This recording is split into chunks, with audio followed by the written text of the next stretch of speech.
नमस्कार, Radhe Radhe and good evening guys. कैसे हो आप सब? ज़रूर बता देना मेरे कमेंट बॉक्स पर।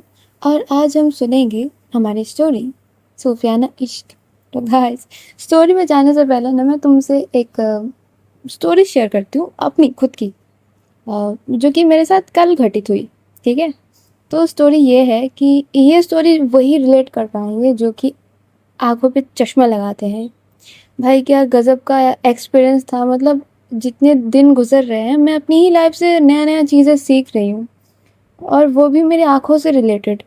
कि क्या हुआ कि मैंने कल चश्मा लिया, अच्छा था, ठीक है, तो मैं चश्मा तो पहनती ही हूँ, पर वो जो चश्मा पुराना था वो ख़राब हो चुका था। मतलब उस पे स्क्रैचेस आ चुके थे ग्लासेस पे, और उससे ज़्यादा दिखता नहीं था, मतलब ऐसे कि धुंधला टाइप ऐसा लगता था। तो मैंने कल जब चश्मा नया पहना, मुझे ऐसा लगा कि ईश्वर ने मुझे वरदान दे दिया कि ये ले, तू इतने दिनों से अंधी थी और अभी तू नया चश्मा ले। और मुझे लिटरली ऐसा फील हुआ कि मैं सदियों बाद, मतलब जन्म से बाद में देख पा रही हूँ। और पता नहीं मुझे इतनी खुशी हुई ना कि इतनी अजीब सी एक खुशी हुई, मतलब लिटरली मैं उसको एक्सप्लेन ही नहीं कर पाऊंगी, इतनी खुशी हुई।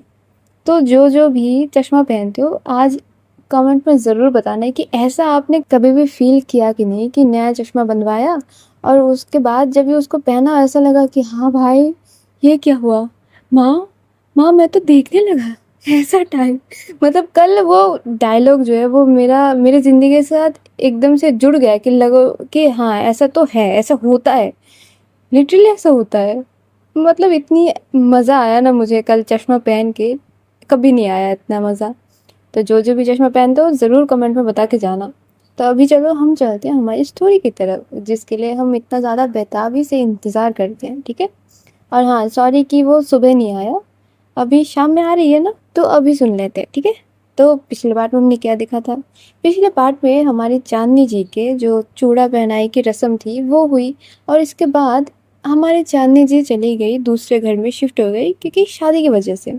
और हमारी नीरजा जी वो रह गई अपने ही घर में, क्योंकि उनको तो बारात लेके जाना है ना। और जब भी ये चीज़ हो जाता है, ये सारे लोग अपने अपने घर पे चले जाते हैं, तो होता क्या है, जो मेहमान का आगमन है वो बहुत ही ज़ोरों शोरों से चालू हो जाता है। दोनों ही घर में मेहमान उम्दा लेवल पे थे। नीरजा के घर पे नीरजा की तरफ से, चांदनी के घर पे गांव से लोग आ रहे थे। वहाँ पर लोग इतने हो गए थे कि माहौल अब यूं मेला टाइप हो चुका था, कि उस दोनों ही घर पे मेला लग गया था। वहाँ पर जो सरपंच जी लोग थे वो सब भी आ चुके थे, क्योंकि ये सिर्फ चांदनी की दोबारा शादी नहीं है, ये अभी निर्मला जी के घर की शादी है। तो इस पे अटेंडेंस सबके होना तो बनता ही है। सारे लोग निर्मला देवी को इतना ज़्यादा मानते हैं, उनकी बातों को इतना ज़्यादा सराहना मिलता है, तो उनकी घर की शादियों को या फिर कोई भी फंक्शन को कोई मिस नहीं करता। और इन्हीं चीज़ों के साथ जो मेहमान लोग और घर वाले थे वो सारे लोग इतना ज़्यादा बिजी, और दोनों ही घर में इतना ज़्यादा आनंद की माहौल हो चुकी थी। सारे लोग अपनी ही चीज़ों में लगे हुए थे, गीत गाए जा रहे थे, मतलब माहौल एकदम से सेट था। वो लग ही नहीं रहा था कि ये कोई शहर की शादी हो, वो लग रहा था कि गांव के एकदम से जो वाइब होते हैं ना वो वहाँ पर था। शादियों पे नीरजा जो इतना ज़्यादा एवर्डेंस दिखाती थी, जो कि गांव में जाके चांदनी की शादी में वो क्या करी थी, कि अपने आप से कटी कटी रहती थी या फिर बस सुमन से बात कर ली थी।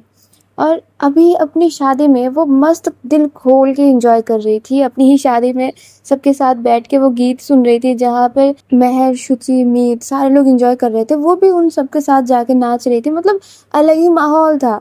नीरजा को देख के तो उसकी मम्मी, उसकी दादी, उसके पापा सारे लोग शॉक्ड होकर रखे हुए थे कि ये इसकी क्या हो चुकी है, ये तो अपनी अलग ही कैरेक्टर, अलग ही दुनिया बना के रखी हुई है। जो रूपल भाभी थी वो भी नीरजा को देख के अभी तक मतलब दंग रह गई थी कि ये सच में ही नीरजा है, कि इसके अंदर की आत्मा जो है वो चेंज हो चुकी है। वहाँ पर ये चीज़ों को अपने दिमाग के से झाड़ के फेंक के सारे लोग बस इंजॉय पे लगे हुए थे कि चलो जो जैसे खुश रहे उसको वैसे ही खुश रहने दो। और दूसरी तरफ हमारी चांदनी जी, उनका भी सेम फॉर्म था, क्योंकि वो तो पहले से ही बहुत ज़्यादा उछल कूद करने वाली लड़की थी, और ऊपर से उनके साथ उनकी बहन जैसी दोस्त जुड़ गई थी। वहाँ पर हमारी मीरा जी थी, ऊपर से रोहन और आकाश भैया थे। और सोने पे सुहागा तो ये हो जाता है कि गाँव वालों के साथ-साथ उनके जो दोस्त थे वो भी आ चुके थे और स्पेशली शादी को अटेंड करने के लिए और एन्जॉय करने के लिए जो सुमन थी वो अपनी फैमिली वालों के साथ आ चुकी थी। मतलब फुल हाउसफुल था उनका। और वहाँ पर जो चाँदनी थी वो तो मतलब अलग ही धुन में थी, जो शादी उसने पहले एन्जॉय नहीं की थी, इस बार की हर एक रस्म को, हर एक मोमेंट को वो निचोड़-निचोड़ के वो अपना खुशियाँ, अपनी आनंद जो है वो निकाल रही थी। वहाँ पर सारे लोग बहुत ही खुशमिज़ाज हो रखे थे, तभी जो चाँदनी की मम्मी थी, वो आती है और आके वो चिल्लाने लगती है चाँदनी के ऊपर कि तुम पागल हो चुके हो क्या? तुम शादी वाली दुल्हन हो, तुम क्या कर रही हो? मतलब तुमको कुछ भी करना होता है, बैठ के एक जगह देखो ना, इतना उछल-कूद करने की क्या ही ज़रूरत है तुमको? तुम भूल जाती हो क्या? तुम्हारी शादी हो रही है। वहाँ पर जो चाँदनी थी वो चिल्ला के बोलती कि मम्मी मेरे को मेरे शादी एन्जॉय करने दीजिए। पहले शादी में भी आपने मुझे ऐसे ही किया था। तो वहाँ पर जब भी पहले शादी वो बोलते हैं ना उनको वो सारी बातें याद आ जाती है। और मतलब वो होता है ना कि मम्मी-पापा को बार-बार माइंड में क्लिक करनी रहती है कि बेटियाँ तो पराई धन है। अभी शादी करेगी, चली जाएगी अपने ससुराल। और वहाँ पर उनकी बस इतनी सी बात पे जो चाँदनी की मम्मी थी, उनकी आँखें नम हो जाती है। वो इतना जो चहक के आई थी, मतलब गुस्से में आई थी कि अपनी बेटी को डाँटेंगे, वो चीज़ कम हो जाती है। वो चीज़ घट के अभी उनके अंदर की सी जो ममता थी, वो बाहर आ जाती है। वो काइंड ऑफ वहाँ पर चुप हो जाती है, वहाँ पर से मुड़ के जाने ही वाली थी। जो चाँदनी थी, वो बोलती कि मम्मी क्या है? मतलब पहले भी तो शादी हो ही गई है ना और सेम बंदे से हुई है। ऐसा नहीं है कि दूसरी वाली शादी है। एक ही पर्सन में दोबारा शादी कर रही हूँ, क्यों इतना सेंटी हो रही हो? पहले भी तो भगा दिया था ना, तब तो मुझे आने का भी मन नहीं था। आपने तो बोला था कि जाओ-जाओ शादी कर ली हो, अपने घर जाओ। अभी क्या हुआ? अभी तो अपने घर में मैं खुश हूँ ना, अभी क्यों गम हो रही है आपको? तो वहाँ पर जो चाँदनी की मम्मी थी वो बोलती कि बेटियाँ कितनी भी शादी करके चली जाए, कितनी भी उनको पराया धन बोला जाए, पर पेट कट के निकली हो तुम मेरी। तुमसे ऐसे ही तो नाता नहीं छोड़ सकते हम। ऐसे ही तो तुम्हारे साथ जो इमोशन जुड़े हुए हैं उनको भूल नहीं सकते हम। वहाँ पर वो ये सारी बातें बोल के रो ही रही थी कि जो चाँदनी के पापा जी थे वो उधर से गुज़र रहे थे। उनको भी उनके कानों पे भी वो बात पड़ जाती है। जो मुनीम जी थे वो भी आते हैं मतलब चौड़ में कि अरे कमला काहे रो रही हो? बेटी है, शादी तो हो गई है, अभी एन्जॉय करो। ये शादी तो बस एन्जॉयमेंट के लिए हो रही है ना। वहाँ पर ये बात बोलते-बोलते वो खुद ही रो देते हैं। क्योंकि जितना भी सँभाल ले कोई खुद को, बेटियों के मामले पे आके पापा लोग एकदम से नरम पुतले हो जाते हैं। वो मिट्टी के नरम पुतले हो जाते हैं। और वहाँ पर मुनीम जी का हाल भी वैसा ही था। जो चाँदनी थी वो इन दोनों को ही रोते देखकर वो खुद को रोक नहीं पा रही थी, पर खुद को स्ट्रॉन्ग रखती है वो। और वो बोलती कि माँ बाबूजी आप लोग प्लीज़ इतना ज़्यादा मत रोइए। अभी देखिए मेरे साथ आइए, एन्जॉय करिए। और ये खुद अपनी माँ पापा को खींच के लाती है और दोनों को ही वहाँ पर मतलब हाथ पकड़ के हिला रही थी कि चलो नाचो आप मेरे साथ। पर क्या ही कर सकते हैं। जो मुनीम जी थे वो काम की बहाना देके उधर से निकल जाते हैं। और जो चाँदनी की मम्मी थी वो बोलती कि तुम करो तुम्हारा जो करना है, मैं जाती हूँ, मेरे पास 100 काम पड़े हैं। और ये बोल के वो उधर से निकल जाती है। जो चाँदनी थी वो भी समझती है कि इतना तो आसान नहीं है कोई भी माँ पापा के लिए। तो वहाँ पर वो इन सारी चीज़ों को छोड़ के फेंकती है। अब वो अपनी एन्जॉय करने लगती है, मतलब वो टकाटक थी अपनी सारी चीज़ों में। वहाँ पर जो आरती थी वो आके बोलती कि तुमको रेडी नहीं होना, शादी नहीं करनी, बस नाचना ही है तुमको। वहाँ पर जो चाँदनी थी वो बोलती कि हाँ बस अभी कुछ देर में चले जाएंगे ना, तुम आओ। तुम कहाँ पर अम्मा बन के फिर रही हो भाई, तुम आओ हमारे साथ, डांस करो तुम। अब वहाँ पर सारे लोग मतलब गीत जो गाए जा रहे थे उसके हिसाब से वो लोग डांस कर रहे थे। उसके जो छोटे छोटे दोस्त लोग थे वो तो अलग ही धमाल मचाए हुए पड़े थे, वो लोग एंजॉय कर रहे थे। और तभी जो आरती के पापा थे वो भी आ जाते हैं। वो आके बोलते कि क्या इससे कैसे होगी शादी? तो वहाँ पर जो आरती थी वो बोलती हाँ पापा शादी तो इधर से होगी, क्योंकि चांदनी के घर जो है वो गांव पे है और उधर से जाना फिर वो बहुत ज़्यादा दूर हो जाता है। तो जो चांदनी की दादी सास थी वो बोलती है कि चलो हमारी दूसरी फार्म हाउस पे तुम लोग चले जाओ और बारात उधर से आ जाएगी। तो इसी वजह से इधर आए। तो वहाँ पर जो चांदनी के पापा थे वो तो अच्छा चलो भाई ठीक है, वो एक कोने में जाकर बैठ जाते हैं और मस्त मतलब जो चौर में आते हुए इंसान है वो बैठे होके बस देख रहे थे चीज़ों को। वहाँ पर उनका पूरा ध्यान रखा जाता है। वो सरपंच लोगों के साथ जाके बैठे हुए थे, वो मतलब उनको जो वाइब मिला था उनके साथ, कि अलग ही वाइब मिला था। मतलब सरपंच लोग अपने ही बीच में पॉलिटिक्स की बात चल रही है, और वहाँ पर शर्मा जी वो भी उन्हीं की बीच में एक मतलब फैमिली वाइब उनको मिल गया था। तो वो उधर पे सेट थे। जो हमारी चांदनी थी वो मस्त इधर उधर घूम रही थी, इंजॉय कर रही थी। तभी उसकी मम्मी फिर से आती है और उनको अब मतलब उसकी शोल्डर पे वो एक चाटा ही लगा देती है कि तुम कब जाओगे तैयार होने पे? जब बारात घर के द्वार पे होगी तब जाओगे क्या? शादी तुम्हारी है और तुमको सारा कुछ हमको बोल के देना हो रहा है, जाओ तुम इधर से। वहाँ पर चांदनी की इतनी ज़्यादा डांट पड़ जाती है कि जो मीरा और आरती थे वो अब उसके सामने खड़े होकर ही हंस देते हैं कि हमने बोला था तुमको, हमने तुमको बोला था कि चलो तैयार होने बैठ जाओ, नहीं तो फिर तुमको डांट खानी पड़ेगी, पर तुमने नहीं सुना, तुमको तो अलग ही जोश चढ़ा हुआ था। तो वहाँ पर जो चांदनी थी वो बोलती कि हाँ मम्मी, आप यही करो मेरे साथ, मतलब पिछले बार भी आपने मेरे साथ यही किया था, मतलब दौड़ा दौड़ा के मारा था, और अभी भी ऐसा ही कर रहे हो, मतलब कोई इज्जत वगैरह है कि नहीं मेरी? वहाँ पर जो आंटी जी थी वो बोलती कि नहीं, तुम्हारी इज्जत मेरे सामने तो है ही नहीं, जाओ जाओ तुम्हारे कमरे में, वहाँ पर आके बैठी हुई थी है पार्लर वाली कब से। वहाँ पर से चांदनी को घसीट के लेके जाया जाता है, और जो चांदनी थी उसका मुंह थोड़ा सा उतर जाता है, क्योंकि ऐसा ना उसको ऐसा लग रहा था कि पूरा 1 साल बाद वो फॉर्म में आई है, जो उसका पहला फॉर्म था वो उस फॉर्म में आई है, और अभी वो मस्त इंजॉय कर रही थी। वहाँ पर जब भी वो देखते हैं कि पार्लर वाले आके बैठी हुई है, और पार्लर वाली तो इतनी सुंदर, मतलब वो देख के पहले देखती है पार्लर वाले को पहले कि वाह, ये मुझे सजाएंगी तो मैं क्या ही लगूंगी। और जो हमारी चांदनी थी वो बोलती कि आप ना, आपको देख के ही लग रहा है कि आप मुझे बहुत अच्छी तरीके से आज तैयार करोगी, तो मैं आपको कुछ नहीं बोलने वाली, आप जैसे मन करे वैसे करिए। और इसकी ये बातें सुनकर ना जो पार्लर वाले थे वो खुद ही हंस देती कि इसका क्या मतलब होता है। जो चांदनी थी वो बोलती कि हाँ, आप कितनी प्रिटी हो, कितनी सुंदर हो, और आप किसी को सजाओगे तो वो तो ऐसे ही प्रिटी लगेगा ना। वहाँ पर जो पार्लर वाली थी वो बोलती कि ठीक है, अगर आपको नहाना है तो आप नहा लीजिए, नहीं तो हाथ मुँह धो के आके बैठ जाइए, क्योंकि ब्राइडल मेकअप में बहुत ज़्यादा टाइम लगता है। जो चांदनी थी वो वैसे ही करती है, वो चली जाती है, अपने हाथ मुँह धो आके उसका प्रिपरेशन पूरा स्टार्ट हो जाता है।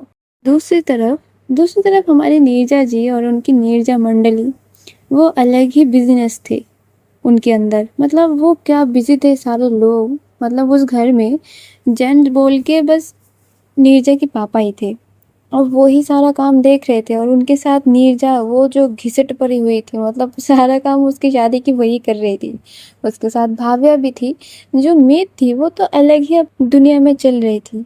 क्या वो फेस मास्क लगा के बैठी हुई थी, क्या वो अपनी पैरों को मतलब क्लीन कर रही थी, पेडिक्योर कर रही थी, मैनिक्योर कर रही थी, मतलब अलग ही उसका दुनिया में चल रहा था। ऐसा लग रहा था कि शादी नीरजा की नहीं, शादी तो अभी हो रही है हमारी मीत की। और वहाँ पर शुचि तो उसको ताना मार ही देती है, मीत तुम ऐसे बिहेव कर रहे हो ना जैसे शादी तुम्हारी ही चल रही है, और तुम एकदम से ब्राइड बन के बैठी हुई हो, अभी तुम्हारे पास फुर्सत नहीं है अपने आप को संवारने से। हाँ तो क्या हुआ, जिसकी शादी होती है उसकी फ्रेंड्स की कोई इम्पोर्टेंस नहीं होती है क्या? वो भी उसी लेवल की इम्पोर्टेंस रखते हैं, समझी? और मेरे तो अभी हाल ही में शादी होगी, तुमको पता नहीं है क्या? हाँ हाँ पता है पता है, जब भी होगी तभी पता नहीं क्या ही धमाल तुम करोगी। अभी चलो थोड़ा कुछ उसकी मदद भी कर दो, वो बेचारी उसकी शादी है, वो कुछ नहीं कर रही है, वो काम करे जा रही है, और तुम इधर बैठ के सज रही हो अलग से ही। जो मीत थी वो बोलती तुम जाके करो ना भाई, मुझे इम्प्रेस करना है अपने बंदे को, उससे पता है मैं सीधे मुंह 3-4 दिनों से बात नहीं कर रही हूँ इस गधी के चक्कर में, और ये लड़की हमको धोखा दे रही है। वहाँ पर जो मेहर है वो आती है और बोलती कि देखो मीत, अभी इन सारी चीज़ों की कोई वक्त ही नहीं है, उससे तो बदला लिया जाएगा, और तुम टेंशन मत करो, उससे बदला ऐसा लिया जाएगा ना कि वो हर जन्म भूल नहीं पाएगी कि उसके ऐसे भी दोस्त थे और उसने क्या करा था। वहाँ पर जो शुचि थी वो बोलती कि हाँ, बदला तो उससे लिया जाएगा, देखो तुम लोगों की तकलीफ मैं भी समझती हूँ, तो मैं तुम्हारे साथ हूँ। और वहाँ पर जो भाव्या थी वो बोलती कि तकलीफ बाद में समझना, पहले ही काम करो आके। और वहाँ पर ये सारे लोग चले जाते हैं काम करने, पर जो रूपल भाभी थी वो एक्चुअल फोकस में थी, मतलब वो काम करे ही जा रही थी, करे ही जा रही थी, मतलब बंदी थक जाती है पर अपने फेस में नहीं आने दे रही है कि नहीं मैं थकी नहीं हूँ। वहाँ पर जो नीरजा की मम्मी थी वो बोलती, देखो अब तुम लोग बच्चे लोग जाओ, जाके तुम लोग रेडी होना शुरू करो क्योंकि तुमको टाइम बहुत ज़्यादा लगेगा। और रूपल तुम अभी जाओ, जाके थोड़ा रेस्ट करो फिर तैयार हो जाना। और नीरजा जाओ, सारे लोगों को लेके चले जाओ। और उधर से मतलब बच्चे लोगों को सबको उधर से भेज दिया जाता है। वहाँ पर नीरजा के और भी फ्रेंड्स थे और भी लोग थे, वो सारे लोग उस जगह से हट जाते हैं। अभी जो बड़े बूढ़े थे वो सब काम कर रहे थे, मतलब उनका काम काइंड ऑफ खत्म ही हो चुका था कि अभी थोड़ी देर बाद जो है ये लोग बारात लेके निकलेंगे। जो नीरजा थी वो इंतज़ाम इतना अच्छा करती है कि मैं अपने रूम में अलग तैयार होंगी और आप लोग अपनी अपनी तैयारी करो, मेरे साथ आप लोगों का कोई रिश्ता नहीं है, मुझे अपनी तैयारी करने दो। वहाँ पर जो भाभी थी वो बोलती कि देखो नीरजा, तुम पहनने क्या वाली हो ये बता दो फिर हम चले जाएंगे, क्योंकि तुम्हारे साथ हमारे भी तो कोई कॉम्बिनेशन बनना होता है ना। क्या पता चले तुम कुछ पहन के बैठ गई और हम लोग कॉम्बिनेशन के चक्कर में एक जैसा पहन के बैठ गए। वहाँ पर जो नीरजा है वो बोलती कि नहीं, ये तो अब सबके लिए सरप्राइज होगी। तो वहाँ पर नीरजा ये बोल के अपना दरवाज़ा बंद करके अंदर चली जाती है और वो अपना जो मेकअप वगैरह है, मैनिक्योर पेडिक्योर, वो भी कुछ कम नहीं करती। वो करती ज़रूर है पर टाइम पे। वहाँ पर नीरजा तैयार हो रही थी, सारे लोग अपने अपने दिन में तैयार हुए जा रहे थे। और इसी सारे चीज़ों में जो नीरजा की मम्मी थी वो आती है नीरजा के रूम में देखने की उनकी बेटी कर क्या रही है। और जब भी वो दरवाज़ा ओपन करके अंदर आती है, उनको वो नज़ारा इतना सुंदर मिलता है कि वो कभी शायद सोची भी नहीं होगी कि उनकी बेटी ऐसे कभी उनके सामने खड़ी हुई होंगी। जब भी पहली बार की शादी थी तभी तो उसका ऐसा शादी था कि उनको पता ही नहीं था और यहाँ पर शादी हो चुकी थी। पर अभी वो जो मेहनत कर रही हैं, जो काम कर रही थी, वो सारे लोगों को फ़ील हो रही थी कि नहीं, अब मैं अपनी बेटी के लिए कर रही हूँ, मेरी बेटी की शादी है। वो सबको फ़ील हो रही थी। और इधर तो नीरजा इतनी सुंदर तरीके से सजे धजी खड़ी हुई थी। जो नीरजा थी वो एक ब्लैक कलर की इंडो वेस्टर्न शेरवानी ब्लेज़र पहना हुआ था, जो कि उसने अपनी पहली नीरजा के साथ जब शादी हुई थी, वो जो ब्लेज़र उसने पहना हुआ था, जो नेहरू कोट मैंने बोला था शॉर्ट, वो वही पहनी हुई थी। पर वो पहले प्लेन थी, मतलब उस पर कोई एम्ब्रॉयडरी का कुछ नहीं था, पर उसने उसका कस्टमाइज़ किया और उसने अपनी कॉलर में मतलब जो थोड़ी बहुत एम्ब्रॉयडरी की और वहाँ पर उसकी मिडल में लिखा हुआ था उसकी शादी की डेट एक साइड पे। और उसकी जो स्लीव्स थे वो सामने से उसने उसकी थोड़ी सी मैचिंग वही एम्ब्रॉयडरी कर दी थी और उसकी जो बटन्स थे उनको थोड़े से चेंज कर दी थी। मतलब वो पहले ब्लैक कलर में थी, अभी वो अपनी मतलब डिज़ाइन के साथ उसने उनको गोल्डन कलर में रख दिया था। और जब भी नीरजा की मम्मी वो सामने से देखती है ना, वो पहचान जाती है कि ये पहली बार ही नहीं है क्या तुम्हारी। जो नीरजा थी वो हंस देती है, वो बोलती कि हाँ मम्मी वो पहले वाली ही है। हाँ, पर जो नीरजा की मम्मी थी वो एक मुस्कान पास करती है और बोलती कि बहुत सुंदर लग रही है मेरी बेटी आज। वहाँ पर जो नीरजा थी वो एक पल के लिए शर्मा जाती है। वहाँ पर जो नीरजा की मम्मी थी वो अपनी आंखों से काजल लेके वो उसकी कानों के पीछे लगा देती है और बोलती थी किसी के नज़र ना लगे, बहुत सुंदर लग रही हो। और ये बोल के वो थोड़ा सा थू थू भी कर देती है। जो नीरजा थी वो बोलती कि मम्मी शर्मा देती हो यार, आप क्या कर रही हो। और ये बोल के वो अपनी मम्मी से एकदम से लिपट जाती है, मतलब उनको हक कर लेती है। वहाँ पर सारे लोग एक एक करके आ रहे थे, शुचि मीत और सारे लोग आ रहे थे। जो भाव्या थी वो बोलती कि वाह ये तो तुम पे बहुत सुंदर लग रही है। वहाँ पर जो नीरजा थी वो बोलती कि थैंक यू भाव्या जी, मेरी ये चीज़ इतनी जल्दी करवा देने के लिए। जो भाव्या थी वो बोलती मेंशन नॉट, तुम डिज़र्व करती हो। तो वहाँ पर जो हमारी मीत तो शुचि थी वो बोलती कि यार तो गजब की लग रही है, मतलब मैंने सोचा नहीं था कि तू इतना ज़्यादा सुंदर लगेगी, और ये कब लिया तूने। वहाँ पर जो आंटी जी थी वो बोलती कि तुम लोग बातें वगैरह करो, मैं तो बस देखने आई थी और जल्दी करो टाइम निकला जा रहा है। और वो ये बोल के नीचे चली जाती है। जो नीरजा थी वो बोलती कि ये मैंने पहले शादी में पहना था, तभी तो बस यूं ही पहना था, क्या पता था कि इसके साथ इतनी ज़्यादा सुंदर मेमोरीज जुड़ जाएंगे, और ये पहनती मेरा लक इतना अच्छा हो जाएगा कि मैं शादी कर बैठूंगी। तो वहाँ पर ये सुन के तो मीत और शुचि थे, वो दोनों शॉक्ड रह गए थे कि ये इसकी पहले वाली शादी में ये इसने ये पहना था। तो वहाँ पर जो नीरजा थी वो बोलती कि हाँ, मैंने यही पहना था और मैंने सोचा कि क्यों ना इस बार भी इसी को पहनूं, कि पहले बार तो गुड लक लाई ही थी, इस बार पता नहीं क्या और गुड लक लिया है। और ये बस वो बोल ही रही थी, जो रूपल भाभी थी वो भी तैयार होके आ चुकी थी। और वो जब देखती है नीरजा को इस अटायर में, वो बोलती कि वाह नीरजा, तुम तो कहर ढा रही हो, मतलब नजर ना लगे किसी को मेरी ननद को।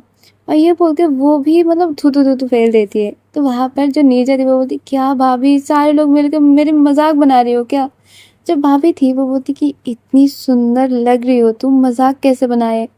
और ये बोल के सारे लोग उससे बातें वगैरह कर रहे थे और नीरजा इतनी ज़्यादा शाय फील हो रही थी ना, मतलब वो शर्मा रही थी लिटरली वहाँ पर। और तभी जो भाविया थी वो बोलती कि नीरजा तुम्हारा हो गया है क्या? जो नीरजा थी वो बोलती कि हाँ मेरा हो गया, मैं कंप्लीट, मैं तैयार हूँ, अभी क्या करना है बोले। जब भाविया थी वो बोलती कि चलो उड़ के जाते हैं चांदनी जी के पास और लेके आ जाते हैं और क्या। हाँ, पर चांदनी के नाम सुनते ही जो नीरजा थी वो एकदम से शाय फील होने लगती है। वहाँ पर जो भाव्या थी वो बोलती कि इतना शाय नहीं फील करते, अभी चलो नीचे चलो। तो नीचे से तुम्हारी बारात निकलेगी और मतलब आज ना मन कर रहा है कि तुम्हारी शादी में मस्त डांस करेंगे बारात में। वहाँ पर शुचि जो है और मीत जो है वो तो वहाँ पे ही डांस करने लगते हैं। और मतलब वहाँ पर क्या माहौल बना हुआ था, एंजॉयमेंट प्रॉपर चल रहा था। जो भाभी थी वो बोलती कि नहीं भाभा जी, एक कमी सा लग रहा है अभी तो। वहाँ पर जो नीचे थी वो बोलती कि अब क्या रह गया, मैं सारा कुछ तो कर ली हूँ। और ये बोल के वो मिरर में देखने लगती है कि कहीं पर से कुछ मतलब कोई भी कमी तो नहीं है। तो वो फिर देख के बोलती कि नहीं भाभी, कोई कमी नहीं है, सारा कुछ ठीक है। जो भाभी थी वो बोलती कि तुम बैठो 1 मिनट, मैं अभी जाके अभी आती हूँ। और ये बोल के जो भाभी थी वो अपना लहंगा थोड़ा सा एडजस्ट करते हुए उधर से दौड़ के निकल जाती है। जब भाव्या थी वो बोलती कि अभी पता नहीं क्या है। तो वहाँ पर ये सारे लोग बस वेट ही कर रहे थे कि जो भाभी थी वो आ जाती है, और उनके हाथ पे एक थाली थी और वो ढका हुआ था। जो भाभी थी वो आते हुए वो बोलती कि कोई इसको पकड़ेगा। जो महर थी वो पकड़ती है, बोलती कि भाभी दीजिए, मैं आपकी मदद कर देती हूँ। तो भाभी उस थाली के ऊपर से जब भी पर्दा हटाती है तो उधर एक साफा रखा हुआ था और उसके साथ वहाँ पर एक कलगी रखी हुई थी और मतलब वहाँ पर पूजा की थाली भी रखी हुई थी। जो भाभी थी वो उधर आरती की थाली भी प्रिपेयर करती है और बोलती ही रहती है कि आज अगर मेरी कोई देवर होता तो शायद ये सारी प्रिपरेशन या फिर बोल सकते हो कि ये सारे काम करने के लिए मुझे और ज़्यादा इनकरेज करा जाता होता। पर हमारा समाज अभी तक इतना डेवलप नहीं हो पाया कि ये सारे काम एक लड़के के साथ करने के लिए मुझे वो लोग आके बोले। तो मैंने सोचा क्यों ना मैं ही कर देती हूँ, मेरी तो हो ना तुम ननद, जबकि घर पे तो तुम बहू ही लाने वाली हो।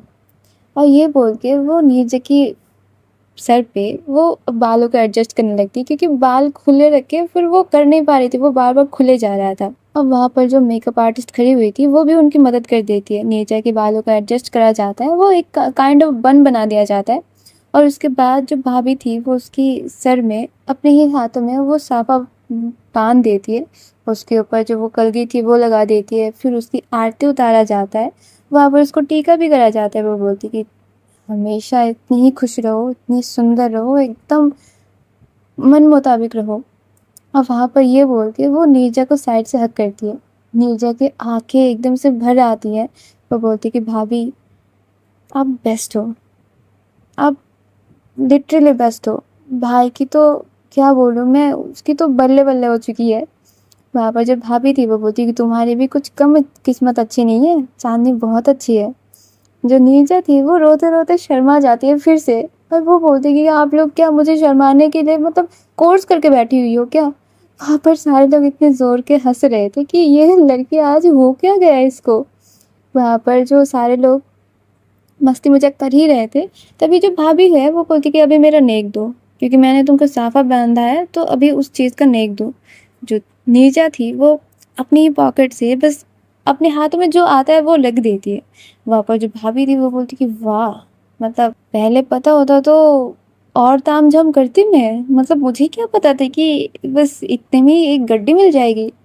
वहाँ पर जो नीरजा थी वो उनको हक करती है, बोलती कि भाभी I love you so much, जो भाभी थी वो भी उसकी पीठ में सहलाती है और बोलती कि हाँ हाँ चलो अभी नीचे जाते हैं और सबको तुम्हारी ये प्रॉपर जो शान है, जो तुम्हारा रूप है वो दिखाते हैं।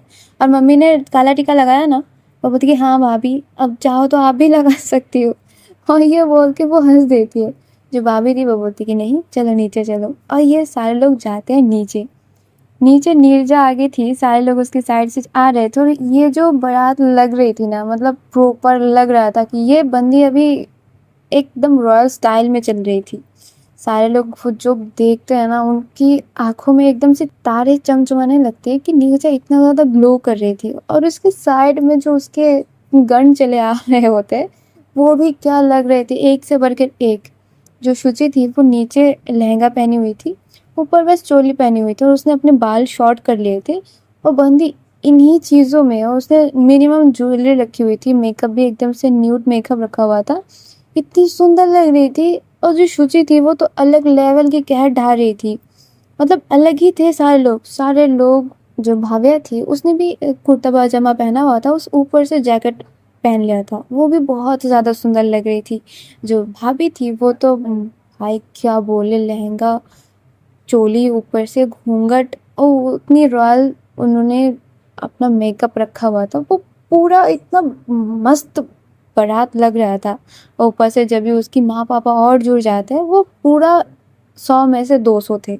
सारे लोग फिर से नीरजा की आरती उतारा जाता है, फिर बारात के लिए वो लोग जब आज्ञा मांगते हैं वो सारे लोग निकल भी जाते हैं। वहाँ पर नीरजा जा रही थी कार से, मतलब उसके लिए अलग से कार इतनी अच्छे से डेकोरेट करवा दिया गया था। और जो सारे लोग थे वो तो भाई नाच नाच, मतलब कोई गाड़ी में नहीं बैठा था, कुछ बुजुर्ग थे और जो भी छोटे लोग थे, मतलब नीरजा के एज के, वो सारे लोग ढोल बजा के, मतलब ढोल तो बज ही रहा था और ये सारे लोग नाच नाच के जा रहे थे, मतलब क्या ही था वो। जब भी ये लोग जाके पहुंचते हैं नी चांदनी के द्वार पे, वहां पर ऑलरेडी उनके लिए खड़े हुए थे, उनके स्वागत के लिए। नी चांदनी की मम्मी, चांदनी के पापा, चांदनी के भाई, वहां पर जो सुमन थे उसके परिवार, उसके हस्बैंड, और गांव वाले तो मतलब खचाखच भरे हुए थे। मतलब एकदम से नीरजा को देखने के लिए, उसकी बारात देखने के लिए सारे लोग खड़े हुए थे बस उधर पे। सारे लोग एंजॉय कर रहे थे, सारे लोग खुश थे। वहां पर मिलने की रस्म हो रही थी, नीरजा नीरजा की आरती उतारा जा रहा था, उसको स्वागत हो रहा था, सारा चीज प्रॉपर वे में हो रहा था। वहां पर गेट से जब नीरजा को ले जाके स्टेज पे बिठाया जाता है, सारे लोग आके उससे मिल रहे थे, उससे बातें कर रहे थे। जो आरती और मीरा थी वो भी आके उससे बात कर रहे थे। जो मीरा थी वो तो बोल रही थी कि आज तो आप कह डाल हो नीरजा जी, मतलब बहुत सुंदर लग रही हो। जो नीरजा थी वो बोलती कि वो तो बात सही है, पर वो आपकी दोस्त उसका क्या हाल है?" वहां पर जो आरती थी वो बोल के उठती है कि मुझे नहीं पता, वो बंदी कब से बैठी हुई है, मतलब अपनी दरवाजा ओपन ही नहीं कर रही है। बोल रही है कि जो भी होगा वो सारा एकदम से जब भी पंडित जी बुलाएंगे तभी देखेंगे सारे लोग। जो नीरजा थी वो ये सुन के चुप करके बैठी रहती है, मतलब उसके दिल में बस यही आस थी कि अभी कब आएगी, कभी चांदनी को देखूंगी मैं, मतलब पता नहीं कैसा लग रही होगी, क्या पहना होगा। वो अलग ही एक सोच जो है वो उसके दिल ही दिल में चल रही थी। और तभी सारे लोग एक एक करके मिल रहे थे, उससे बात कर रहे थे, और इसी बीच एक और इंसान आते हैं। अब वो इंसान और कोई नहीं था, the one and only Rekha Gupta थी। वो आती है, नीरजा को आके हक करती है, मतलब उसकी हक करके उसको कॉन्ग्रेचुलेशंस करती है और बोलती कि ज़्यादा खुश नहीं हो रही हो तुम, क्या पता तुम्हारी इस खुशी को मेरी ही नज़र लग जाएगी। जो नीरजा थी वो बोलती तुम्हारी हिम्मत तो बहुत ज़्यादा है, मतलब इतना पिटने के बाद भी तुम्हारी अकल ठिकाने नहीं आई। तुम्हारे घर जाके ये बंदी तुमको मार के आई थी और इसी की शादी में फिर से आ गई। जो रेखा थी वो बोलती कि नहीं, मैं तो बस तुमको देखने आई थी, और ये लो तुम्हारा गिफ्ट। और ये बोल के वो उसकी तरफ ना एक लिफाफा देती है। जो नीरजा थी वो ले नहीं रही थी, जो रेखा थी वो बोलती कि अरे ले ही लो, क्या पता कुछ अच्छा ही हो। तो वहाँ पर जो नीरजा थी वो खड़ी हुई थी, कुछ कर नहीं रही थी। जो रेखा थी वो उसके हाथ में देती है और बोलती कि खोलो इसको। जो नीरजा थी वो उसको ओपन तो करती है तो देखती कि अंदर कुछ नहीं है। जो रेखा थी वो बोलती कि हाँ, इसी तरीके से मैं तुम्हारी शादी को, तुम्हारी इस फीलिंग को और तुम्हारी ज़िंदगी को खाली कर दूंगी। यही है मेरे तरफ से तुम्हारे लिए गिफ्ट। इससे अच्छा गिफ्ट मैं तुमको दे ही नहीं पाऊंगी नीरजा, माय डार्लिंग। और ये बोल के वो उधर से फिर से नीरजा को हक करती है, उधर से चली जाती है। जब भी ऐसा होता है ना, जो शुचि थी वो इस चीज़ को देखती है और तभी वो नोट भी करती है कि नीरजा की जो फेस स्ट्रक्चर है वो एकदम से बदल सी गई है। मतलब एक टेंशन, एक गुस्सा उसके चेहरे पे आ चुकी थी। वो उधर से जाने ही वाली थी नीरजा की तरफ, उसके सामने से ना एक लड़की गुजरती है और उसको ऐसा लगता है कि इस लड़की को तो मैं पहचानती हूँ, ये तो वही लड़की जैसी दिख रही है जो उस दिन मुझे पब में मिली थी। अब वो उधर जाए कि इधर जाए, वो एक टेंशन में आ चुकी थी। वो सोचती है कि चलो इसको पहले देखा जाएगा, इसको इसके पीछे जाते हैं। वो दौड़ लगाती है उस लड़की के पीछे, पर जो लड़की थी ना वो एकदम से पता नहीं कहाँ ही वैनिश हो चुकी थी। मतलब अचानक से उसकी आंखों के सामने से ओझल हो चुकी थी। जो शुचि थी वो फिर भी रुकती नहीं है, वो जाती है वहाँ पर ही। मतलब उस तरीके से दो रास्ते जा रहे थे, वो दोनों रास्ते से जाती है। तभी फिर से वो लड़की उसको दिख जाती है। मतलब वही उसकी स्माइल, वही उसकी आवाज़, वही उसकी बोलने का तरीका उसको एकदम से सेम लग रही थी। वो उसके पीछे एकदम से दौड़ लगाती है और जाते जाते ना उसको एकदम से हाँफने लगती कि बहुत जगह ढूंढ लेती वो चीज़, मतलब उस लड़की को। जब भी वो जाके रुकती है और उसकी शोल्डर पे हाथ रखती है तो वो लड़की भी उसकी तरफ मुड़ती है एक टाइम के लिए। तो जो शुचि थी वो जोन आउट हो चुकी थी। जब भी वो अच्छे तरीके से अपने आँखों को मसल के फिर देखती है, तो देखती है कि ये लड़की वो लड़की नहीं है, वो दूसरी कोई और है। वो बोलती कि आई एम सॉरी, मैं समझी कि कोई और है। जो लड़की थी वो बोलती कि इट्स ओके, इट्स ओके, ये शादी वाला घर है, ऐसा हो जाता है, कोई बात नहीं। तो जो शुचि थी वो बोलती कि हाँ सॉरी, थैंक यू, और ये बोल के वो आ जाती है। और जब भी वो आती है तो देखती है कि नीरजा अभी नॉर्मल है, उसके साथ कोई और है। और जो और फिर वो नीरजा के पास ही जाती है और जाके उसके पास खड़े रह जाते हैं। मतलब उसी के पास बैठ के सारा चीज़ देख रही थी। और इसी के बीच में जो पंडित जी थे वो बोलते कि अभी मुहूर्त हो चुकी है, चलिए शादी की तैयारी करते हैं। और नीरजा को बुलाया जाता है, मतलब एज ए नीरजा ग्रूम की पाठ कर रही थी, तो वो उसको ये बुलाया जाता है। जब भी पंडित जी फिर से गणेश पूजा शुरू करते हैं, मतलब उनकी जो जो रिचुअल्स है वो एक एक करके शुरू हो जाते हैं। वहाँ पर जब भी पूजा वगैरह सारा कुछ संपन्न हो जाता है, पंडित जी बुलावा भेजते हैं कि अभी दुल्हन को भी लेके आ जाइए। जो पंडित जी की बात सुन के वहाँ पर से आकाश भैया, रोहन और जो डॉक्टर सब थे, मतलब हमारी सुमन के पति, वो तीनों और आकाश भैया की एक और दोस्त, वो चारों लोग जाते हैं कि चलो अभी दुल्हन को लेके आते हैं वहाँ पर से। और ये चारों लोग जब ही दुल्हन को लेके आ रहे थे, चांदनी के सर के ऊपर एक फिर से वही फूलों की चादर से नीचे से वो चल के आ रही थी। और मस्त वहाँ पर क्या वाइब दे रहे थे, सारे लोग एक साइड में खड़े हुए थे। बस हमारी चांदनी बीच में से आ रही थी मंडप की तरफ, हमारी नीरजा बस देखे जा रही थी। उसकी पत्नी को उसकी बस देख रही थी, उसकी चेहरा बस देख रही थी, किधर क्या हो रही थी कुछ नहीं देख पा रही थी। जो हमारी चांदनी थी वो इतनी सुंदर लग रही थी। एक तो वो वैसे ही सुंदर, ऊपर से इतनी अच्छी तरीके से वो तैयार हुई थी। सारे लोग बोल रहे थे कि ये तो एक दूसरे के लिए बने हैं, एक दूसरे के पूरक हैं बस। मतलब इतनी सुंदर दोनों ही लग रहे थे। वो एक बार कोई नीरजा को देखे, कोई चांदनी को देखे, और दोनों को देख के कोई ये कह ही नहीं पा रहा था कि ये दोनों तो अलग कैसा लग रहा है, इन दोनों का जोड़ी कैसा है। सारे लोगों के मुंह से बस एक ही बात निकल रही थी, ये बहुत एक दूसरे के लिए बने हुए हैं। वहाँ पर जो चांदनी ने आज पहना हुआ था वो भी अपनी शादी की ही जोड़ा पहनी हुई थी। वो सेम ड्रेसअप, सेम सब थिंक थी उसके, बस कुछ कुछ गहने उसके बदले हुए थे। और जो साइड पे खड़ी हुई भाभी थी वो सबको हंस हंस के बता रही है कि तुमको पता है चांदनी ने जो आज पहना हुआ है वो क्या है। जो सारे लोग थे वो बोलती हाँ भाभी पता है, वो अपनी शादी की जोड़ा पहनी हुई है। जो भाभी थी वो हंसती है, बोलती कि नहीं, नीरजा की तरह इसने भी अपनी शादी की जोड़ा पहनी है, ये कोई अलग से नहीं पहनी है या फिर कोई नई, कुछ भी नहीं है। इसने तो फिर भी अपनी चीज़ों को मॉडिफाई किया है, पर चांदनी ने कुछ नहीं किया है, सारा कुछ सेम है। सारे लोग तो भाई शॉक्ड हो जाते हैं कि इन दोनों के दिमाग में कब से ये प्लान चल रही है, और जो भी कर रहे हैं वो सारा चीज़ सेम ही कर रहे हैं, सबकी सोचने की तरीका एक ही है। वहाँ पर चांदनी चल चल के मंडप पे जाके जब नीरजा के पास बैठती है नीरजा तो मानो बस देखे जा रही थी, एक धुन में, एक सुध-बुध खो के बस चाँदनी को देखे जा रही थी। जो चाँदनी थी, वो अपनी ही सामने वाली हवन की तरफ देखते हुए बोलती कि क्या कर रही हैं आप? एम्बैरेसिंग लग रहा है। ऐसे क्या देख रही हैं? जैसे कि कभी देखा नहीं है, उधर देखिए। वहाँ पर जो नीरजा थी वो बोलती कैसे ना देखूँ? मतलब ऐसा लग रहा है कि चाँद पूरा-सा मेरे पास आके बैठ चुका है और शायद उस चाँद में भी कभी कमी होगी पर तुम में नहीं है। इतना सुंदर, इतना सजने की क्या ज़रूरत थी? मतलब मैं तो पागल होए जा रही हूँ। जो चाँदनी थी वो ये सुन के ही ना हँस देती है वहाँ पर ही। जो पंडित जी थे वो बोलते कि बेटा जी शादी हो रही है, इतना ज़्यादा मत हँसिए, थोड़ा-सा ध्यान भी दे दीजिए चारों तरफ, लोग क्या बोलेंगे? तो वहाँ पर जो चाँदनी थी वो बोलती सॉरी पंडित जी, और ये बोल के वो चुप करके बैठ जाती है। पर नीरजा अपनी पोस्चर से ज़रा से भी इधर से उधर नहीं होती। वो देखे ही जा रही थी चाँदनी को एक धुन से।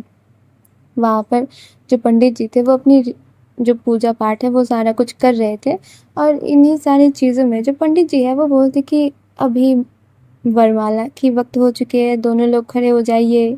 वहाँ पर चाँदनी तो बस इसी आस में बैठी हुई थी कि नीरजा खड़ी होगी तो वो भी उसके साथ खड़ी होगी। नहीं तो अगर वो पहले खड़ी हो जाती है तो ये कैसा लगेगा ना कि ज़्यादा ही डेस्परेट हो रही है वो।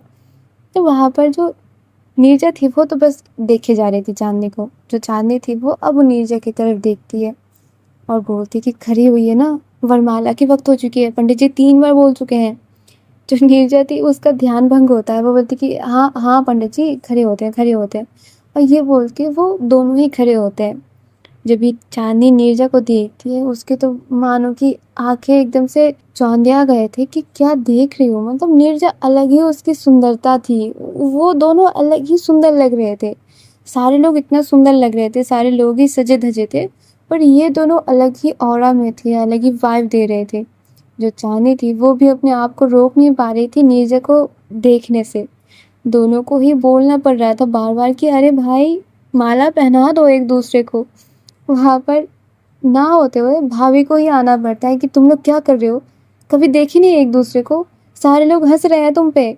जो चांदनी थी वो बोलती कि सॉरी भाभी। जो नीरजा थी वो बोलती कि हाँ तो भाभी क्या करूँ, ये इतनी सुंदर लग रही है, मैं तो अपनी आंखें नहीं फेर पा रही हूँ। जो भाभी थी वो बोलती घर ले जाके पूरा दिन बैठ के देखना इसको, अभी बरवाला का टाइम है, माला पहनाओ एक दूसरे को। वहाँ पर इन दोनों को लेकर जो छेड़खानी चल रही थी, सारे जो उनके दोस्त लोग थे वो उनको बहुत ज़्यादा छेड़ रहे थे। वहाँ पर जो चांदी थी वो पहले माला पहनाती है, उसके बाद जो नीरजा थी वो माला पहनाती है। सारे लोग इन दोनों को नाम के हूटिंग कर रहे थे कि वो क्या लग रहे हो एक साथ, मतलब बहुत ही अच्छा। और सारे लोग उनके ऊपर फूलों की बरसात कर रहे थे। मतलब इनकी जो सारी चीज़ें थी वो बस एक दूसरे की अंदर ही खुले जा रहे थे। वहाँ पर जो पंडित जी थे वो बोलते कि अभी कन्यादान का वक्त है तो माता पिता आगे आइए। तो वहाँ पर चांदनी के माता पिता भी आते हैं और वो लोग आके मतलब वो तो इमोशनल हो रहे थे, मतलब बार बार उनकी आंखों में बस पानी जम रहे थे, पानी बस निकल रहे थे। वहाँ पर धीरे धीरे करके जो कन्यादान का रिचुअल है वो भी हो जाता है, और इसके बाद जो माता पिता थे वो भी थोड़ा सा हट जाते हैं। उसके बाद जो पंडित जी थे वो बोलते कि अभी गठबंधन है। तो वहाँ पर रूपल भाभी आगे आती है, नीरजा के शोल्डर पे कपड़ा रखा जाता है और उसी कपड़े को चांदनी की दुपट्टे से नॉट कर दिया जाता है, और वहाँ पर इन दोनों की गठबंधन की रस्म भी पूरी हो जाती है। इसके बाद जो पंडित जी थे वो उनको 7 फेरे के लिए तैयार होने बोलते हैं। वो दोनों भी खड़े हो जाते हैं। जो पंडित जी थे वो नीरजा को आगे चलने के लिए बोलते हैं। नीरजा भी वही सेम तरीके से आगे चल रही है, और नीरजा के पीछे पीछे जो चांदनी थी वो उसको फॉलो कर रही थी। पहले की 4 फेरे तो नीरजा आगे से लेती है और बाद की 3 फेरे जो चांदनी थी वो आगे रहती है। और पंडित जी पूरे 7 फेरों की जो मीनिंग है वो उनको बता के दे रहे थे। जो दोनों थे वो एकदम से मन लगा के सुन रहे थे कि कौन सा फेरा क्या है और क्या मीनिंग है इन 7 फेरों का। वो सारे लोगों को और नीरजा और चांदनी को सारा कुछ समझा के दे रहे थे। और नीरजा भी पहले पंडित जी को ये बोली थी कि देखिए पंडित जी, हर एक चीज़ अच्छे से समझा के देना, मुझे समझना है कि मुझे कौन कौन से ड्यूटीज़ फुलफ़िल करने हैं। तो वहाँ पर नीरजा की इन सारी बातों में भी सारे लोग उसके ऊपर हँस रहे थे कि ये पागल लड़की क्या-क्या बोले जा रही है। जब ये इनके साथ फिर ख़त्म होती है तो ये लोग फिर से आके अपनी जगह पे बैठते हैं और तभी पंडित जी बोलते हैं कि अभी सिंदूरदान की रस्म है। तो वहाँ पर जब भी ये चीज़ अनाउंस होती है, मतलब पंडित जी बोलते हैं, चाँदनी के दिल के धड़कन एकदम से बढ़ जाते हैं और वहीं पर नीरजा के दिल के धड़कन भी बढ़े हुए थे, क्योंकि अभी ना ये सारा चीज़ सबके साथ-साथ ये दोनों तो बहुत ही पास से फ़ील कर रहे थे। जब ये पहली थी तभी तो नीरजा को ये था कि अभी चलो बस शादी करनी है और ताकि मेरा वो जो काम है वो हो जाए। मतलब वो काइंड ऑफ एक कॉन्ट्रैक्ट जैसा हो रहा था निर्मला देवी के साथ। चाँदनी का तो इन सारी चीज़ों का कोई इल्म भी नहीं था। वो उस शादी में थी ही नहीं कभी। ना वो लोग थे, ना ये थे कि अलग ही ज़ोन पे जाके शादी हो चुकी थी। अभी ये चीज़ पूरा फ़ील हो रहा था। अभी चाँदनी को समझ आ रहा था कि उसकी मम्मी-पापा इतना ज़्यादा क्यों रो रहे हैं, बार-बार क्यों इतना ज़्यादा इमोशनल हो रहे हैं। वहाँ पर जो नीरजा थी, वो तो थी, वो सिंदूर दान के लिए रेडी थी, पर हाथ काँप रहे थे चाँदनी के। चाँदनी के हाथ पूरा शेक हो रहे थे। वो एक तरफ अपने हाथों को मुट्ठी बना के बस बैठी हुई थी। नीरजा ये चीज़ नोट करती है। वो उसके हाथ पे हाथ रखती है और बोलती है कि क्या हुआ? तुम घबरा क्यों रही हो? मैं ही तो हूँ। जो चाँदनी थी वो अपनी आँसू भरी नज़रों से उसकी तरफ देखती है और बोलती है पता नहीं मुझे क्या हो रहा है। मुझे बहुत ही नर्वस फ़ील हो रही है। जो नीरजा थी वो उसकी उँगली से उसके हाथ को सहलाती है और बोलती है कि नर्वस होने की कोई ज़रूरत नहीं है। मैं हमेशा तुम्हारे साथ हूँ, तुम्हारे साइड में हूँ, तुम्हारे हर काम में तुम्हारे साथ रहूँगी। वहाँ पर जो पंडित जी हैं वो बोलते कि यही तो बात है। शादी की यही मूल मंत्र है कि तुम हमेशा अपनी बीवी के, अपने पार्टनर के साइड रहो, उसके हर एक डिसीज़न में तुम्हारा सहयोग होना चाहिए। और ये अच्छी बात है कि तुम मंडप पे बैठी-बैठी ये चीज़ समझ गई। वहाँ पर नीरजा की इतनी ज़्यादा टाँग खिंचाई हो जाती है पंडित जी द्वारा कि सारे लोग वहाँ पर जो है वो हँस देते हैं। तो जो चाँदनी थी वो तक हँस देती है। जो नीरजा थी वो बोलती क्या पंडित जी, दक्षिणा मैं ही आपको दूँगी, आप मेरी ही टाँग खिंचाई कर रही हो। वहाँ पर पंडित जी बोलते हैं कि अभी करो, सिंदूर दान करो। वहाँ पर जो चाँदनी थी वो मुस्कुराती है। जो नीरजा थी वो बोलती कि अभी तैयार होना, अभी सिंदूरदान हो जाएगी, मैं कर दूँ ना? वहाँ पर जो चाँदनी थी वो बोलती कि आप क्या बोल रहे हो बार-बार? करो ना, यही तो करने के लिए मैं इतने दिनों से वेट कर रही थी कि मेरी आप क्या कर रहे हो नीरजा? क्यों कर रहे हो? वहाँ पर नीरजा जो है वो भी स्माइल करती है, बोलती कि अच्छा ठीक है, गुस्सा मत करो, क्या कर रहे हो? बीवी वाली हरकतें तो तुम मंडप पे ही शुरू कर दी हो। मतलब इन दोनों की जो नोक-झोंक वहाँ पर चल रही थी, कहीं पर से लग ही नहीं रहा था कि इन दोनों के अंदर कोई नर्वसनेस है भी करके। वहाँ पर पंडित जी बैठ के भी हँस रहे थे। जो चाँदनी थी वो प्रॉपर रेडी थी, वो अपने दिल को शांत करके उधर बैठती है। जो नीरजा थी वो सिंदूर की डिब्बी से सिंदूर लेती है और मतलब अब वो भी उसके भी पसीने छूट रहे थे, उसकी भी कानों से धुआँ निकल रहे थे कि उसको ना अभी बहुत ज़िम्मेदारी फ़ील हो रही थी। पर वो उसी फ़ील के साथ चाँदनी की माँग में वो सिंदूर भर देती है और जब भी वो होती है ना उसकी माँग से थोड़ा-सा सिंदूर उसकी नाक के टिप पे भी बढ़ जाती है, मतलब नोज़ टिप में। और ये चीज़ देख के जो पंडित जी हैं वो बोलते कि वाह! ये हुई ना असली काम। मतलब जिसके नोज़ के टिप में सिंदूर गिरता है, माना जाता है कि वो पार्टनर उससे बहुत ज़्यादा प्यार करता है। तो बधाई हो आपको, अच्छी एक पार्टनर मिल चुकी है। वहाँ पर जो चाँदनी थी वो तो पहले से ही मतलब खुश थी क्योंकि ये चीज़ तो वो फ़ील करती है, ये नीरजा बहुत ही अच्छी है। और जो नीरजा थी वो भी अपने ऊपर एक प्राउड सा फ़ील करती है कि चलो भाई हर जगह पे प्रूफ़ तो दे देती हूँ कि हाँ, मैं बेस्ट हूँ। वहाँ पर जो पंडित जी हैं वो अब उसके सामने एक थाली आगे करते हैं जहाँ पर एक मंगलसूत्र था, जो नीरजा को बोला जाता है कि ये पहना दीजिए अपनी बीवी को। जो नीरजा थी वो भी बहुत ही आराम से, बहुत ही सोफिस्टिकेटेड वे में उसको वो मंगलसूत्र पहना दिया जाता है। और इसी के साथ कुछ मंत्रों के साथ जो उनकी शादी थी वो संपन्न होती है और जो पंडित जी है वो बोलते हैं कि बधाई हो, आपकी शादी संपन्न हुई।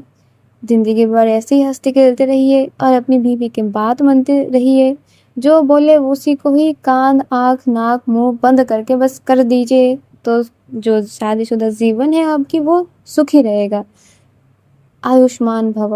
और ये बोल के जो पंडित जी है वो बोलती कि अब बड़ों के आशीर्वाद लीजिए।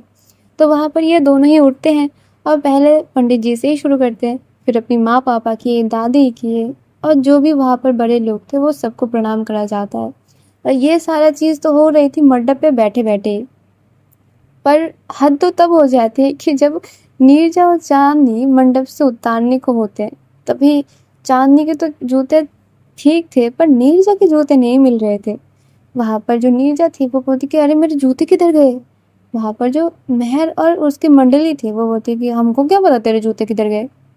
जो नीरजा थी वो बोलती कि तुम लोग पागल हो क्या, खिसक बिसक गया है क्या तुम्हारा दिमाग, तुम लोगों को जिम्मेदारी नहीं थी क्या मेरे जूते संभाल के रखने के लिए, तुमको याद नहीं है कि इधर जूता छुपाई की रस्म भी होती है। वहाँ पर जो सारे लोग थे वो एकजुट हो जाते, मतलब मेहर, मीत, शुचि और जो भाव्या थी वो सारे लोग, भाभी भी थी वहाँ पर, मतलब रूपल भाभी। वो बोलती क्यों जी, आपके जूते थे, संभाल के नहीं रख के जा सकते थे, हम क्यों देखे।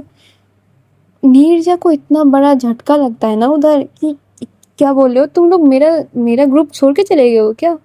वहाँ पर जो मेहर थी वो बोलती कि जी एग्जैक्टली आपके साथ वही चीज़ हुई है, हम लोग आपके ग्रुप से निकल चुके हैं, अभी हम बावी के ग्रुप में आ गए हैं। और ये बोलकर वो सारे लोग नीरजा की साइड छोड़ के चांदी की साइड पे शिफ्ट हो जाते। जो नीरजा थी वो बोलती ये कैसी पलटूबाजी थी, मतलब ये क्या था, क्यों, याद नहीं है जब हम सबको अपने अपने पार्टनर से दूर करके आप खुद ही अपनी बीवी के साथ बात कर रही थी, तभी ये बात नहीं याद आई थी।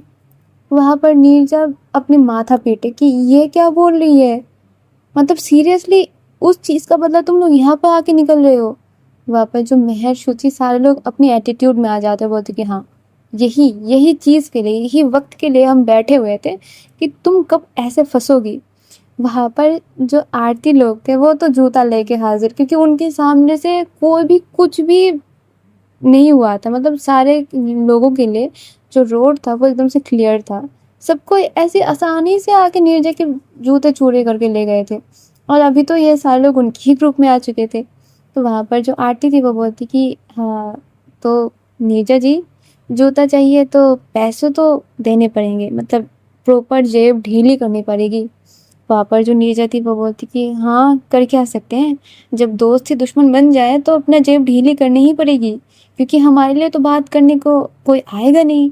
वहाँ पर सारे लोग उसके ऊपर हंस रहे थे, बस जो चांदी थी वो भी हंस रही थी। जो नीरजा थी वो बोलती कि हाँ हाँ बताइए बताइए अपनी डिमांड बताइए। आरती थी वो बोलती कि ज़्यादा नहीं, बस 1 लाख दे दीजिए और जूते आपके। वो ये बात सुन के नीरजा शॉक्ड हो जाती, वो अपनी मुंह खुले के खुले हो जाते, बोलती कि इतना पैसा मैं इतना कहाँ से दूंगी, मेरे पास है क्या। वहाँ पर जो मेहर थी वो बोलती कि नहीं नहीं नहीं बेबी आरती, ऐसे नहीं, 1 लाख तो इसके लिए बस यूं हाथ की मैल है, ऐसे बोलो। देखिए नीरजा जी, अगर आपको जूता चाहिए तो अभी आपको 5 लाख 1 रुपए सहित आपको अभी लेके जाने पड़ेंगे, और ये रहा आपकी थाली। मतलब वहाँ पर वो थाली भी आगे कर देती है। जो नीरजा थी वो तो बस मेहर को देखती रहती कि क्या तुम बोल रही हो ऐसा, तुम तो मेरी पक्की दोस्त थी ना। जो मेहर थी वो बोलती कोई कच्चा पक्का नहीं है, तुमने जो बिट्रे किया है ना हमारे साथ, उसके बाद तुम्हारे साथ कोई कोई बात नहीं है, अभी दो पैसा बस, और नहीं दोगे ना तो ऐसे ही खड़े रहो। जो चांदनी थी वो उसको और एनकरेज कर रही थी कि नीरजा दे दो ना, क्या कर रहे हो, और कितनी देर इधर खड़े रहे हैं, मेरे तो पैर दुख रहे हैं। जो नीरजा थी वो चांदनी की तरफ देखते वो थी कि अभी बोला था ना पंडित जी ने कि अभी अपने घर परिवार के लिए सेविंग्स भी करना होता है, 7 फेरे में ही तो बोला था उन्होंने, क्या हुआ उसका। हाँ तो अभी नहीं, कल से करेंगे सेविंग्स, अभी दो अभी दो। और ये बोल के वो बस करे जा रही थी नीरजा को एनकरेज। जो नीरजा थी वो बोलती कि मेरे पास है ही नहीं इतने पैसे, मैं लेके ही नहीं आई।